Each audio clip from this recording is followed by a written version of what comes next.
नमस्कार दोस्तों, मैं सत्यम मिश्रा आप सभी का टेस्ट लर्नर्स के यूट्यूब चैनल पे स्वागत और अभिनंदन करता हूं। दोस्तों आज ईवीएस का दोस्तों प्रैक्टिस सेट या कह सकते हैं कि मॉडल पेपर फर्स्ट लेके आया हूं, जो कि आपके एग्ज़ाम के दृष्टि से दोस्तों अति महत्वपूर्ण है।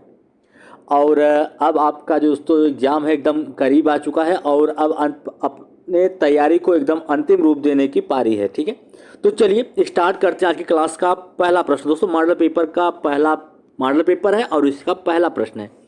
यहाँ पे देखिएगा, कह रहा है कि निम्नलिखित में से कौन सी गतिविधि पर्यावरण संरक्षण से संबंधित नहीं है।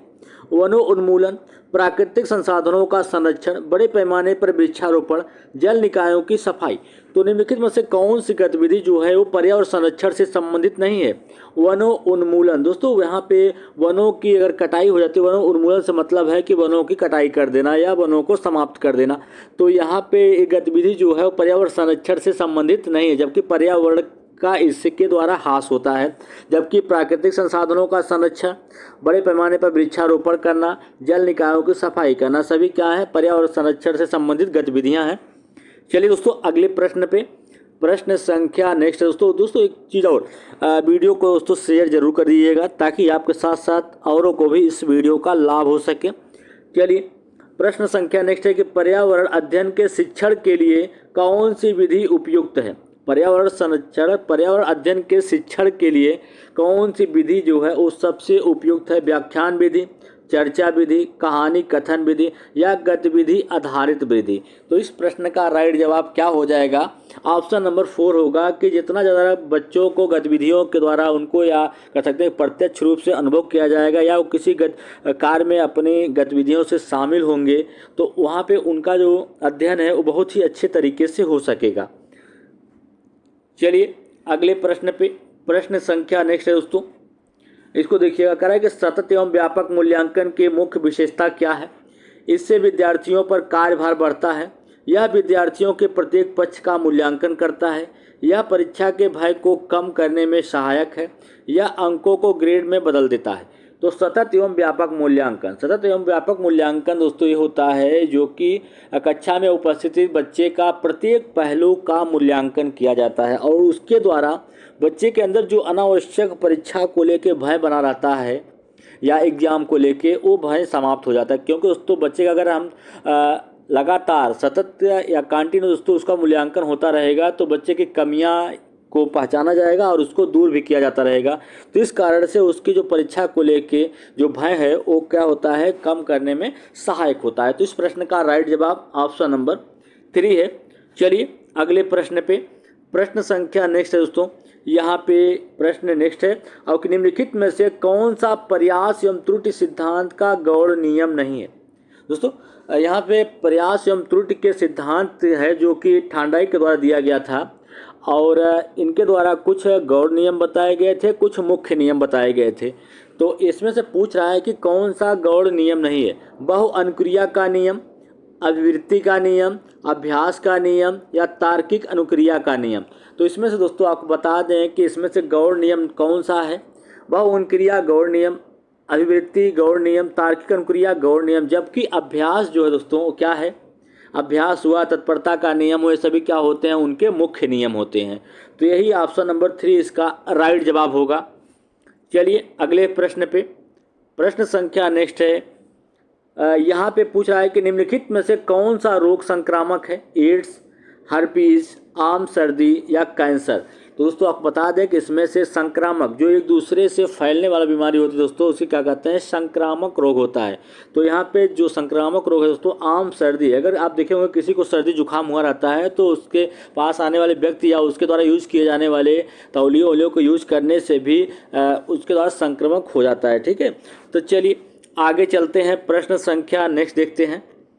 और प्रश्न संख्या नेक्स्ट देखिएगा, कह रहा है कि रीना को आम खाना पसंद है, वह अपने इन्हें सर्दियों हेतु संरक्षित करना चाहती है। निम्नलिखित में से कौन सा उन्हें संरक्षित करने का एक बेहतर उपाय है।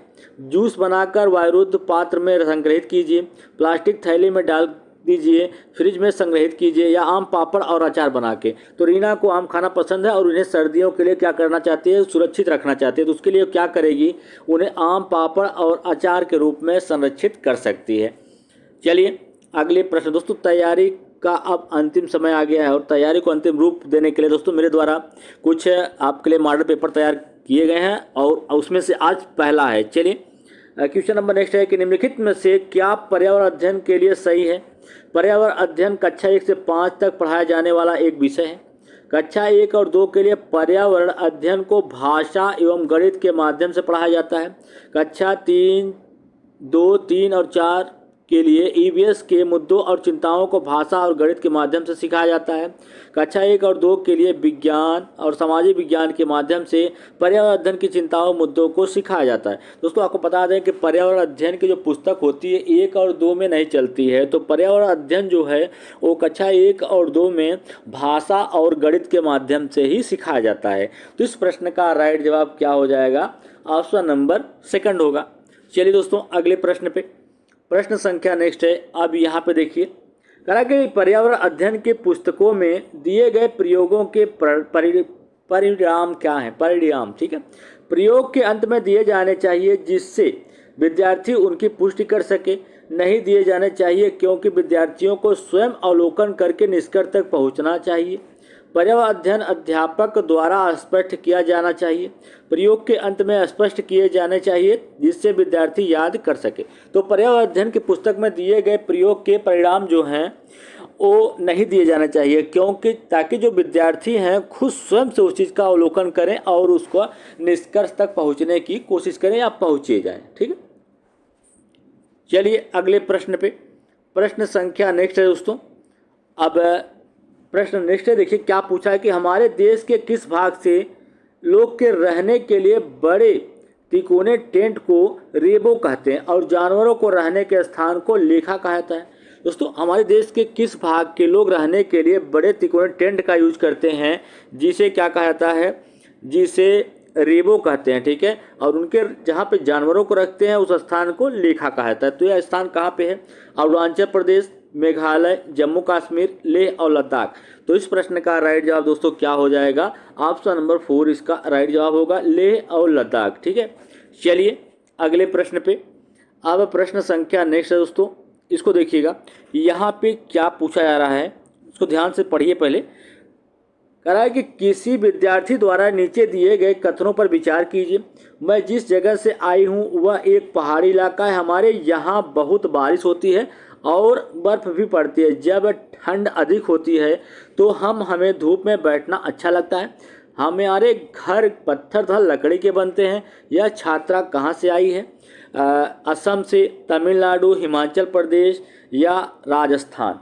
दोस्तों जहाँ पे घर पत्थर और लकड़ी के बने हों और वहाँ पे ठंड भी बहुत ही ज़्यादा मात्रा में पड़ती हो, ठीक है, ठंड भी अधिक पड़ती हो और बारिश भी अधिक हो, तो ऐसा स्थान कहाँ का है? मनाली, हिमाचल प्रदेश। कहाँ पे दोस्तों? मनाली, हिमाचल प्रदेश में। चलिए अगले प्रश्न पे।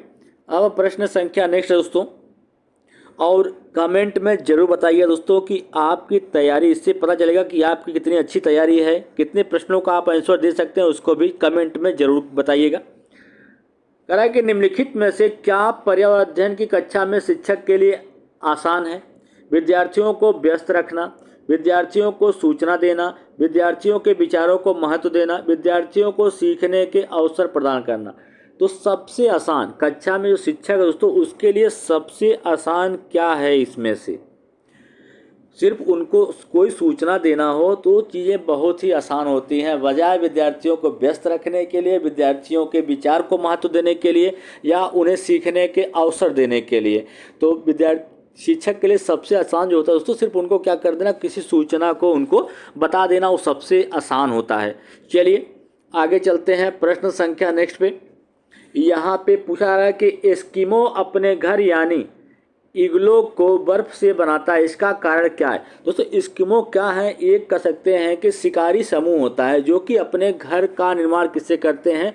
बर्फ़ से करते हैं, और उस घर को क्या कहा जाता है? इग्लो कहा जाता है। ठीक है, तो इसका कारण क्या है कि इग्लो का निर्माण वो बर्फ़ से करते हैं? ध्रुवीय क्षेत्रों में केवल बर्फ ही उपलब्ध होता है।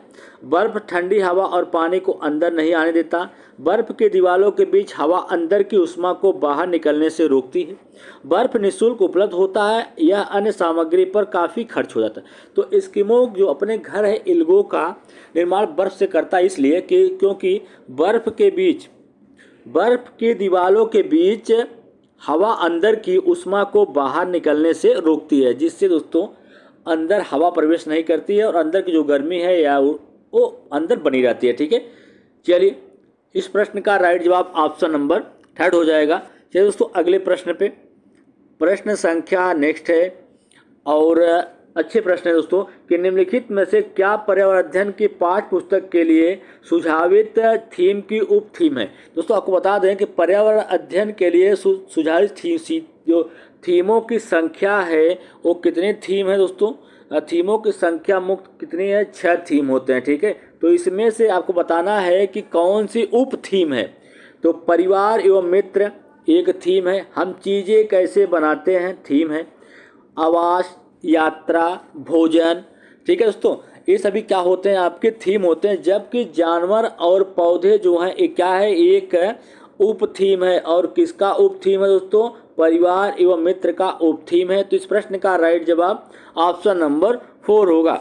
चलिए अगले प्रश्न पे, प्रश्न संख्या नेक्स्ट है। यहाँ पे क्या पूछा जा रहा है कि बच्चों को के द्वारा प्रभावी ढंग से ईवीएस अधिगम में संलग्न किया जा सकता है। मतलब बच्चे को किसके द्वारा प्रभावी ढंग से ईवीएस अधिगम में, ईवीएस को सीखने में लगाया जा सकता है। ठीक है, कथाओं, कहानियों, शिक्षक द्वारा उदाहरणों की प्रभावी व्याख्या, शिक्षक द्वारा उदाहरणों का प्रभावी प्रदर्शन एवं स्पष्टीकरण। तो बच्चे को जितना अच्छे तरीके से दोस्तों कोई भी चीज़ है उसको बच्चे को कहानी एवं कथाओं के माध्यम से बच्चे को एक प्रभावी ढंग से ईवीएस में लगाया जा सकता है या उनको अच्छे ढंग से सिखाया जा सकता है। तो कहानी के माध्यम से अगर बच्चे को कोई चीज़ सिखाया जाएगा तो बच्चा है उस चीज़ को आसानी से सीख सकता है। ठीक है, तो इस प्रश्न का राइट जवाब क्या होगा, ऑप्शन नंबर 2 होगा, क्योंकि कथन 1 और 2 ही क्या है, राइट हैं। चलिए अगले प्रश्न पे, अब प्रश्न संख्या नेक्स्ट है दोस्तों। यहाँ पे पूछा जा रहा है कि किस वर्णक की उपस्थिति के कारण पौधे हरे होते हैं, कैरोटीनाइड, लाइकोपीन, एंथोसाइनिन या क्लोरोफिल। दोस्तों मैं आपको बता दूं कि किस वर्णक की उपस्थिति के कारण पेड़ पौधे क्या होते हैं, हरे होते हैं। तो किसके कारण, क्लोरोफिल के कारण क्या होते हैं, पौधे जो होते हैं हरे होते हैं। और आपको बता दें पैरामीशियम जो होता है दोस्तों वो एक कोश की जीव होता है, क्योंकि उसमें यही आपको प्रकाश संश्लेषण की क्रिया नहीं हो पाती, क्योंकि उसमें क्लोरोफिल जो होता है उपस्थित नहीं होता है, जिसके कारण वे अपने भोजन का निर्माण नहीं कर पाते हैं। ठीक है, चलिए दोस्तों अगले प्रश्न पे, प्रश्न संख्या नेक्स्ट है। अब इसको देखिएगा, यहाँ पे बता रहा है कि पीने के लिए सुरक्षित पानी को क्या कहा जाता है, पेयजल, आशुद्ध जल, मीठा जल या नल का पानी। तो पीने के लिए सुरक्षित पानी दोस्तों इसी तरीके से बहकाने वाले क्वेश्चन आपके एग्जाम में पूछ लेता है और आप उसका जवाब कुछ और दे के चले जाते हैं। तो पीने के लिए सुरक्षित पानी को क्या कहा जाता है, पेयजल कहा जाता है। क्या कहते हैं इसको, पेयजल कहा जाता है। चलिए अगले प्रश्न पे, अब प्रश्न संख्या नेक्स्ट है दोस्तों। यहाँ पे पूछा जा रहा है कि भारत में कौन सी प्रथम सिंचाई परियोजना है जिसमें छिड़काव सिंचाई या फव्वारा सिंचाई को अनिवार्य कर दिया गया है। ठीक है, भारत में कौन सी प्रथम सिंचाई परियोजना थी जिसमें छिड़काव सिंचाई एवं फव्वारा सिंचाई को अनिवार्य कर दिया गया था। ऑप्शन 1 है कि नर्मदा नहर परियोजना, सेकंड है माही बजाज सागर परियोजना, इंदिरा गांधी नहर परियोजना, चंबल नहर परियोजना। दोस्तों इसका राइट जवाब क्या हो जाएगा, ऑप्शन नंबर 1 जो है इसका राइट जवाब होगा कि नर्मदा नहर परियोजना में जो एक सिंचाई परियोजना थी दोस्तों प्रथम, जिसमें छिड़काव एवं सिंचाई फव्वारा सिंचाई को अनिवार्य कर दिया गया था। चलिए अगले प्रश्न पे, प्रश्न संख्या नेक्स्ट है। अब यहाँ पे देखिए क्या पूछा है कि संविधान का 74वां संविधान संशोधन किससे संबंधित है। दोस्तों एक प्रश्न पूछ रहा था कि संविधान को बनने में कितना समय लगा था। तो आपको पता है 2 वर्ष 11 महीने और 18 दिन का समय संविधान को बनने में लगा था दोस्तों। और संविधान का जो 74वां संशोधन है किससे संबंधित है? ग्रामीण स्थानीय स्वशासन से, शहरी स्थानीय स्वशासन से, या राष्ट्रपति की शक्तियां, संसद की शक्तियां। तो इस प्रश्न का जो राइट जवाब होगा वो, इसका राइट जवाब दोस्तों क्या हो जाएगा कि शहरी स्थानीय स्वशासन से संबंधित होता है।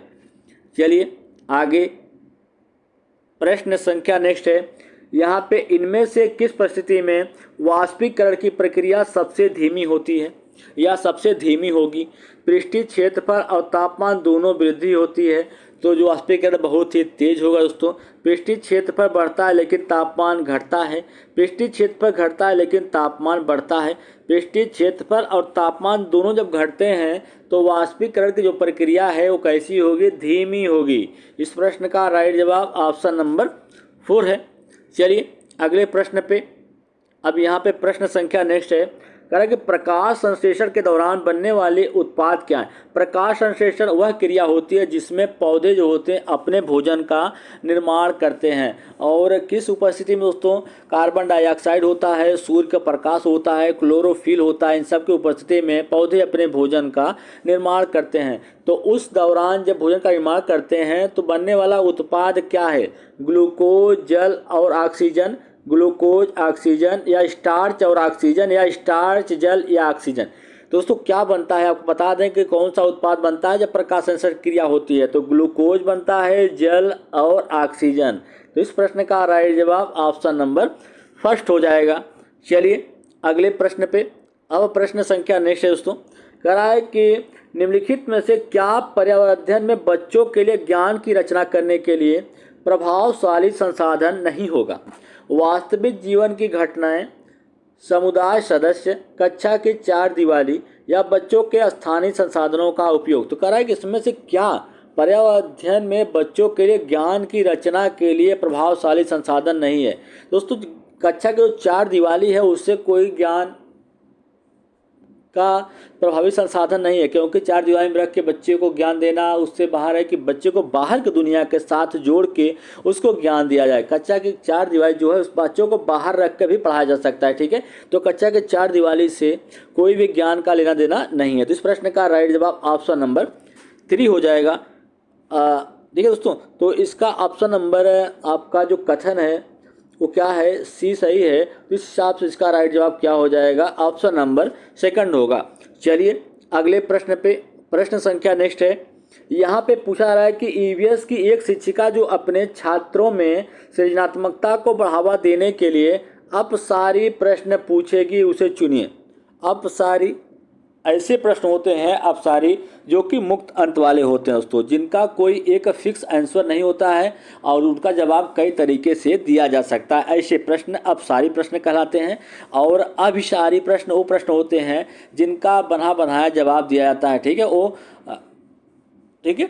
चलिए अब इसमें इस प्रश्न का राइट जवाब क्या हो जाएगा? इस हिसाब से फिर से एक बार पढ़ते हैं प्रश्न को कि ईवीएस की एक शिक्षिका जो अपने छात्रों में सृजनात्मकता को बढ़ावा देने के लिए अपसारी प्रश्न पूछेगी। तो क्लोरोफिल क्या होता है? क्लोरोफिल जिसके कारण पौधे क्या होते हैं, पौधे की पत्तियां या पौधे हरे भरे होते हैं, क्लोरोफिल कहलाता है। तो ये कैसा हो गया? ये तो अभिसारी प्रश्न हो गया। और आगे है ध्वनि प्रदूषण को कम करने के लिए आप क्या कदम उठाएंगे? तो यहाँ पे दोस्तों इस प्रश्न से ही समझ में आ गया कि यहाँ पे सृजनात्मकता को बढ़ावा दिया जा रहा है, क्योंकि ध्वनि को प्रदूषण को कम करने के लिए बच्चा जो है वो विभिन्न तरीके से सोचेगा और विभिन्न प्रकार से उसका जवाब देने की कोशिश करेगा। जबकि खाद्य श्रृंखला, जब परस्पर जो है एक दूसरे से संबंधित होते हैं और ऊर्जा का स्थानांतरण होता है, वो खाद्य श्रृंखला होता है। ये भी आपका अपसारी प्रश्न नहीं है, अभिसारी है। जल के 3 स्रोतों के नाम लिखिए दोस्तों, इसके भी बने बनाए जवाब हैं, ठीक है। तो इस प्रश्न का राइट जवाब ऑप्शन नंबर 2 होगा दोस्तों। चलिए अगले प्रश्न पे, अब प्रश्न संख्या नेक्स्ट है। यहाँ पे पूछा जा रहा है कि निम्नलिखित में से कौन सी पर्यावरण अध्ययन की योग्यता नहीं है? पर्यावरण अधिगम की सामग्री को विषयगत रूप से व्यवस्थित किया जाता है। पर्यावरण अधिगम बच्चों की अभिव्यक्ति के लिए गुंजाइश प्रदान करता है। मौखिक और लिखित एवं अन्य रचनात्मक अभिव्यक्तियाँ आदि। अध्याय बच्चों को सोचने और अपने स्वयं के ज्ञान का निर्माण करने के लिए शुरू करने वाले महत्वपूर्ण प्रश्नों से शुरू होते हैं। ऑप्शन 4 है कि पर्यावरण अध्ययन की सामग्री बच्चों के अपने पर्यावरण से नहीं ली गई है। तो दोस्तों आपको बता दें कि निम्नलिखित में कौन से पर्यावरण अध्ययन की योग्यता नहीं है कि पर्यावरण सिखाने के लिए जिस सामग्री का प्रयोग किया जा रहा है बच्चों के लिए वो उसके अपने पर्यावरण से नहीं लिया गया है। दोस्तों ये उसके लिए उसकी पर्यावरण अध्ययन की योग्यता नहीं है। ठीक है, तो इस प्रश्न का राइट जवाब ऑप्शन नंबर 4 हो जाएगा। चलिए अगले प्रश्न पे। अब प्रश्न संख्या नेक्स्ट है यहाँ पे कि निम्नलिखित में से कौन सी गैस वर्षा में घुलनशील है। दोस्तों आपको बता दें कि इसमें से कौन सी गैस ऐसी है जो कि वर्षा के पानी में घुलनशील हो जाती है और उसके कारण क्या होता है, अम्लीय वर्षा होती है। क्या होती है, अम्लीय वर्षा होती है। और ताजमहल के पीले होने का कारण, ताजमहल के पीले होने का कारण भी क्या है, अम्लीय वर्षा ही होती है दोस्तों। ठीक है, तो इस गैस कौन सी गैस है जो वर्षा के पानी में घुलनशील होती है, hydrogen peroxide, nitrogen monoxide, carbon dioxide या सल्फर डाइऑक्साइड। तो कौन है दोस्तों, सल्फर डाइऑक्साइड। चलिए अगले प्रश्न पे। अब प्रश्न संख्या नेक्स्ट है यहाँ पे पूछ रहा है कि मानव शरीर का तापमान, सामान्य तापमान कितना होता है। 33 degree Celsius, 38 degree Celsius, 98.6 Celsius, 37 degree Celsius. तो मानव शरीर का जो सामान्य तापमान है वो कितना होता है, 37 डिग्री। कितना होता है दोस्तों, 37 डिग्री सेल्सियस तापमान होता है मानव शरीर का सामान्य। चलिए अगले प्रश्न पे। दोस्तों कमेंट करके जरूर बताइएगा कि आपके द्वारा कितने प्रश्नों को सही उत्तर दिया गया। भारतीय संविधान में विधि का नियम की अवधारणा कहाँ से ली गई है, अमेरिका से, इंग्लैंड से, स्विट्जरलैंड या आयरलैंड। तो भारतीय संविधान में विधि का नियम जो है वो कहाँ से लिया गया है, और आपको बता दें दोस्तों वो इंग्लैंड से लिया गया है। ठीक है, कहाँ से, इंग्लैंड से। चलिए अगले प्रश्न पे। प्रश्न संख्या नेक्स्ट है यहाँ पे पूछा जा रहा है कि भारत में महिलाओं के लिए निम्नलिखित में से कहाँ आरक्षण उपलब्ध है, लोकसभा में, मंत्रिमंडल में, विधानसभा या पंचायती राज संस्थाएं। तो भारत में महिलाओं के लिए कहाँ पे आरक्षण उपलब्ध है, तो पंचायती राज संस्थानों में। चलिए अगला प्रश्न है यहाँ पे पूछा जा रहा है कि भारतीय संविधान का कौन सा अनुच्छेद भारतीय नागरिकों को भारत के पूरे क्षेत्र में स्वतंत्र रूप से घूमने की अनुमति देता है। अनुच्छेद 1 का ए, अनुच्छेद 19(1) का बी, अनुच्छेद 19(1) का सी, अनुच्छेद 19(1) का डी। तो भारतीय संविधान का वह कौन सा अनुच्छेद है जो कि भारत के नागरिकों को भारत के पूरे क्षेत्र में स्वतंत्र रूप से घूमने की अनुमति देता है, तो अनुच्छेद 19(1) का डी। चलिए अगला प्रश्न है। अब यहाँ पे पूछा जा रहा है कि समुदाय एक महत्वपूर्ण शिक्षण और अधिगम संसाधन है क्योंकि यह सस्ता और सुलभ है, बुजुर्ग लोग बुद्धिमान होते हैं और उनके पास समय होता है, यह एक वास्तविक परिस्थितियों में सीखने का अवसर प्रदान करता है, समुदाय में उपलब्ध समस्त ज्ञान को कोई भी अनायास ही स्वीकार कर सकता है। दोस्तों इस प्रश्न का जो राइट जवाब होगा कि समुदाय में एक महत्वपूर्ण शिक्षण और अधिगम संसाधन है, तो यह एक वास्तविक परिस्थितियों में सीखने का जो अवसर है उसे प्रदान करता है। समुदाय में रहने से जो बच्चा जो है वहाँ की जो संस्कृति, सभ्यता या इतिहास है उसको आसानी से सीख सकता है। ठीक है, जो कि उसके वास्तविक परिस्थितियों में सीखने का उसे अवसर प्रदान करती हैं। चलिए अगले प्रश्न पे। अब प्रश्न संख्या नेक्स्ट है यहाँ पे पूछा जा रहा है कि मोहन ने कक्षा में बताया कि उसके पिताजी कुल्हड़ बनाते हैं। हम जो चीज़ें बनाते हैं और करते हैं थीम के अंतर्गत विद्यार्थियों को चाय पीने वाले कुल्हड़ बनाना सिखाना चाहते हैं। आप निम्नलिखित में से कौन से संसाधन का उपयोग करेंगे, सामुदायिक संसाधन, तकनीकी संसाधन, मीडिया संसाधन या प्राकृतिक संसाधन। तो इस प्रश्न का दोस्तों राइट जवाब क्या होगा, इसका राइट जवाब होगा कि प्राकृतिक संसाधन का उपयोग किया जाएगा। चलिए अगला प्रश्न है। अब प्रश्न संख्या नेक्स्ट है दोस्तों, यहाँ पे कह रहा है कि शैक्षिक उपदेश छात्र फसलों पर खरपतवारों के प्रभाव के बारे में बता सकेंगे। निम्नलिखित में से कौन सा प्रश्न दिए गए शैक्षिक उपदेश का सबसे अच्छी तरीके से प्रशिक्षण करता है। क्या रणनीति अपनाई जा सकती है ताकि खेत में फसलें और खरपतवार सह अस्तित्व में रह सकें। अन्य पौधों को बढ़ने से रोकने हुए कौन से उर्वरक लक्षित फसल के लिए सबसे अधिक लाभ प्रदान कर सकते हैं। खेत में खरपतवार हटाने के लिए किस प्रकार के कृषि यंत्रों का प्रयोग किया जा सकता है? उर्वरक के उपयोग के बावजूद पौधों की वृद्धि रुकने का क्या कारण हो सकता है? दोस्तों कह सकते हैं कि इसमें छात्र फसल पर खरपतवारों के प्रभाव के बारे में बता सकेंगे। तो इसमें दोस्तों इसका जो ये प्रश्न पूछा जाएगा उनसे कि उर्वरक के उपयोग के बावजूद उर्वरकों का ढेर सारा मात्रा में उपयोग किया जाता है, फिर भी जो पौधों की वृद्धि है वो रुक जाती है, उसका कारण क्या हो सकता है? खरपतवार उसके कारण है। ठीक है, तो इस प्रश्न का राइट जवाब क्या होगा? ऑप्शन नंबर 4 इसका राइट जवाब होगा।